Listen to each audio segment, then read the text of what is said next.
आजच्या भागात आपण पाहतोय की सगळी गायकवाड फॅमिली ही आता देवळात जायला निघालेली आहे. तर जसे ते देवळात पोचतात इथे ताई ही स्वतःशीच म्हणते की काय करते ही प्रीती, ही स्वतःचं देह काय हे विसरूनच गेली आहे. असो, हिला समजेल आता की कसं हे लोक वागतात येते. इथे आता गुरुजी येतात.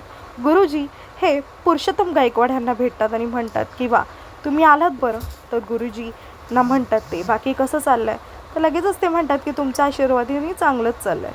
असं म्हणून ते आता पुढची तयारी करायला घेतात. इथे आता जी सुलू आत्या आहे ती प्रीतीला म्हणते की आपल्या घराची एक रीत आहे आणि ती रीत आता तुला करायची आहे. असं म्हणून ती तिला सांगते की महादेवाच्या पिंडापाशी जाऊन तिला 21 फेरे घालायचेत आणि त्यासोबतच त्याच्यावरती पाणी टाकायचं आहे. तेव्हा प्रीती खुश होते आणि तिला वाटतं की खूप सोपी गोष्ट आहे. म्हणून ती लगेचच म्हणते हो एवढीशीच गोष्ट आहे ना, करते मी. 21 फेरे घालते आणि त्यासोबतच पाणीसुद्धा घालते. तेव्हा इथे आता सुलू आत्या म्हणते की अगं हो, एवढ्या हलक्यात घेऊ नकोस, जरा नीट ऐक की माझं पूर्ण बोलून तरी होऊ दे की मला काय बोलायचं आहे ते. तुला 21 इथे फेऱ्या घालायच्या आहेत, पण पाणी हे त्यांच्यावरती टाकायचं आहे. पूर्ण पाणी बाहेरून जाऊन आणायचं आहे कळशीतून आणि मग हे करायचं आहे. इथे गुरुजी बाकी जणांना आता पूजेसाठी बोलवत असतात. इथे सुलू आत्या तिला पाणी कुठून आणायचं आहे हे सांगायला गेलेली असते. इथे सुलू आत्या तिला सांगते की नेमकं कुठून पाणी कळशीतून भरून आणायचं आहे. इथे आता जी प्रीती आहे तिला टेन्शन आलेलं असतं फार की बापरे एवढे गोष्ट आता माझं काही खरं नाही, असं तिच्या चेहऱ्यावरती 12 हे वाजलेले असतात. इथे प्रीती ही हळूहळू खाली जाते. ती सुलू आत्या ही वरून पाहतच असते की नेमकं ही कशी करणार आहे आता. असं म्हणून प्रीती आता तिच्या कमऱ्यामध्ये तिचं पदर खोचते आणि पाणी आणून ती आता पहिली फेरी ही तिची पूर्ण करण्यासाठी येत असते. इथे आता गुरुजी म्हणतात की वात्या तर नाही वळल्यात, तर तिकडे ज्योती जी आहे ती वात्या वळत असते. इथे प्रीती तिची पहिली कळशी घेऊन येत असते. सुलू आत्याला तर फार मजा येत असते, कारण की तिला हा प्रीतीला झालेला त्रास बघून खूपच जास्त मजा येत असते. इथे सुलू ही जी आहे तिच्या मागावरच असते. ज्योती ही वात्या वळत असते आणि तिला पाहते. सगळेजण मात्र प्रीतीला पाहत असतात की ती कशी पाणी घेऊन आली आहे आणि त्यासोबतच महादेवाला ते वाहतीये. असं म्हणून आता प्रीतीला ही तर पहिलीच कळशी झाली, अजून भरपूर कळशा या घेऊन यायच्या असतात. असं करून प्रीती जी आहे ती आता एक कळशा घेऊन यायला निघालेली असते. प्रीती जाते आणि त्यासोबतच एक कळशी जी आहे ती घेऊन येतच असते. प्रीतीच्या चेहऱ्यावरती आता 12 वाजलेले असतात.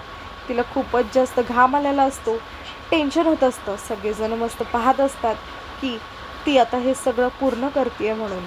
इथे जो आता दीप आहे तो ज्योतीला विचारतो की तुला मदत पाहिजे का माझी, तर ती म्हणते की नाही, मला तुझ्या मदतीची गरज नाही आहे.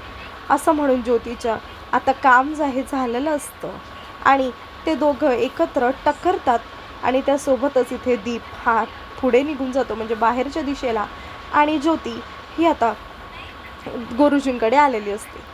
इथे आता जेव्हा प्रीती ही पुढची कळशी घेऊन आतमध्ये यायला निघालेली असते, दीप हा तिला पाहत असतो. दीपला तिचा त्रास हा पाहवत नाही. दीप हा बाजूनीच जात असतो. ज्योती जी आहे ती आतमध्ये असते, पण प्रीती आता तिचा पाय घसरतो आणि इतक्यातच दीप जो आहे तो तिचा हात धरून तिला आता तो मदत करतो.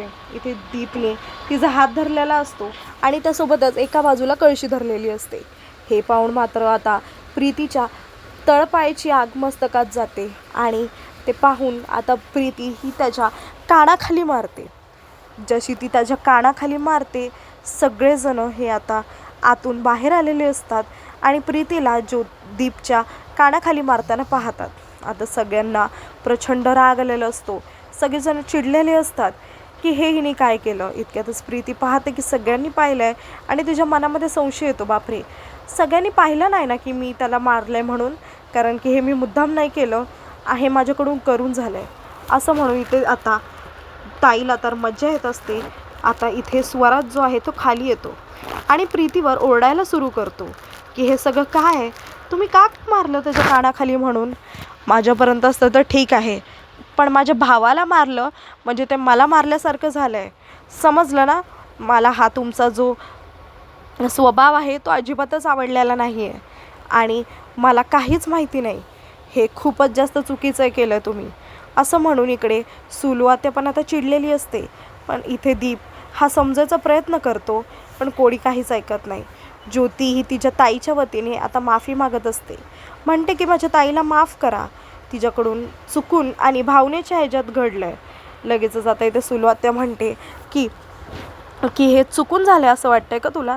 तिने चक्क त्याच्या कानाखाली मारली आहे आणि हे चुकीचं वाटतंय तुला की बरोबर वाटतंय? तूच सांग ना. असं म्हणून इकडे सुलू आत्या विचारते. ज्योती म्हणते की मला मान्य आहे, तुम्ही आम्हाला जी काही शिक्षा द्याल ती आम्ही भोगू, आम्ही एकत्र भोगू. असं म्हणून इकडे सुलू आत्या म्हणते की मला माहिती आहे गं की आमच्याकडून तुमचं खूपच मोठं नुकसान झालं आहे, जे की कधी भरून पण येणार नाही. पण मात्र ही अशी पद्धत करायची, असं मारायचं तुझ्या बहिणीची, हे अजून कुठले काय प्लॅन्स आहेत? अजून तिला काय काय करायचं आहे? दीपच्याबद्दल तिच्या मनामध्ये एवढा राग आहे? असं म्हणून इकडे सुलू आत्या ही ज्योतीला सांगत असते. ज्योती म्हणते की अहो तसं काहीच नाही आहे, तिच्याकडून हे चुकून झालं हे मी तुम्हाला सांगते, तुम्ही प्लीज आम्हाला सांगा ना आमची शिक्षा काय. तर लगेचच तिकडून स्वराज म्हणतो की शिक्षा एकच आहे, तिने काहीही करून दीपची माफी मागायची. असं म्हणून इकडे स्वराज जो आहे तो सांगतो. इथे विराज पण मागून म्हणतो की बरोबर आहे, जे काही वहिनीने केलं ते चुकीचंच केलं आहे म्हणून. असं जसं बोलतात तिला माफी मागायला सांगतात, तेव्हा इथे दीप हा नको नकोच म्हणत असतो. प्रीतीला टेन्शन आलेलं असतं की आत्ता मी काय करू म्हणून, आत्ता मी ही सिच्युएशन कशी हँडल करू. असं म्हणून आता प्रीतीला टेन्शन आलेलं असतं. आता इतक्यातच तिला एक आयडिया सुचते आणि ती चक्कर येऊन खाली पडायचं नाटक करते. जशीची चक्कर येऊन खाली पडते, सगळेजण टेन्शननी हे आता तिच्याजवळ येतात तिला विचारायला की अहो काय झालं तुम्हाला. ज्योती पण तिकडे असते. दीप हा तिला बघायला जातो. इतक्यातच आता सुलू आत्या त्याचा हात पकडते आणि त्याला तिकडून घेऊन जाते आणि त्याला तिला टचसुद्धा करून देत नाही. आणि इथे सगळेजण हे प्रीतीताई उठ ना असं करत असतात. इथे दीपला आता सुलू आत्या आतमध्ये घेऊन असते आणि त्याला म्हणते की चुप बस, ती कशी आहे तुला माहिती नाही आहे का. त्यासोबतच ती हे सगळं मुद्दामून करत असेल तर, आणि त्यापेक्षा जास्त तुझ्या ह्या डोळ्यावरती जो आंधळी पट्टी आहे ना ती काढून टाक. तुला सगळेजणं हे बरोबरच वाटतात, कधीच कोण चांगलं वाटत नाही. तर लगेचच दीप म्हणतो पण माझ्यामुळे तिला झालेला त्रास जो आहे तो कमी आहे का. त्यासोबतच इथे मला समजवायला तू आहे, त्यांना समजवायला कोण आहे का. असं म्हणून इकडे आता दीप हा स्वतः सुलू आत्यावरच चिडतो. तिला म्हणतो की माझ्यासाठी तू आहेस ना. तर सुलू आत्या म्हणते की मी तुला आयुष्यभर पुरणार आहे का. असं म्हणून दीप हा तिच्यावरच चिडतो. तिला म्हणतो की हो पुरणार आहेस मला आयुष्यभर. आणि त्यासोबतच असं आता विचार करायचं तू सोडून दे, कारण की त्या खूप प्रयत्न करतायत आणि हे मी सुद्धा बघितलं आहे. त्यांचा तसा हेतू नव्हता, त्यांनी चुकून मारलं हे मला कळलं आहे. असं म्हणून तो निघून जातो. इथे आता जी सुलू आत्या म्हणते की काही झालं तरीसुद्धा मी तुझ्याच सोबत आहे. असं म्हणून आता प्रीतीला स्वराज हा घरी घेऊन येतो उचलून आणि त्यासोबतच सगळे प्रीतीचे हात पाय वगैरे चोळत असतो. सगळेजण हे प्रीतीला उठवायच्याच ह्याच्यामध्ये असतात, पण प्रीती काही केल्यास उठत नसते. इथे ताई म्हणते की बापरे, माझ्या पोरीचे काय हाल करून ठेवलेत. इथे असे तिला चक्कर वगैरे यायला लागली आहे. त्यासोबतच इथे आता कोणी डॉक्टरला वगैरे बोलवणार आहे की नाही ह्या सगळ्या गोष्टी बोलत असते. इथे विराज म्हणतो की हो मी डॉक्टरलाच बोलवत आहे म्हणून. असं म्हणून इकडे प्रीतीला लगेचच जाग येते. प्रीती ही आता उठूनच बसते आणि त्यासोबतच इथे स्वराज तिला पाहतच राहतो की ठीक आहात ना तुम्ही म्हणून. असं म्हणून इथे आता दीपला पण बरं वाटतं. दीप त्यांच्या घरातल्या कामवालीला म्हणतो की जाऊ आणि लिंबू पाणी घेऊन या. इतक्यातच प्रीती उठते आणि लगेचच सगळ्यांची क्षमा मागते. ती म्हणते की मी मुद्दामून नाही केलं, माझ्याकडून हे चुकून झालं.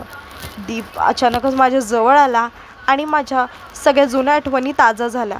असं म्हणूनच मी दीपच्या कानाखाली मारली, नाहीतर माझ्याकडून असं झालं नसतं.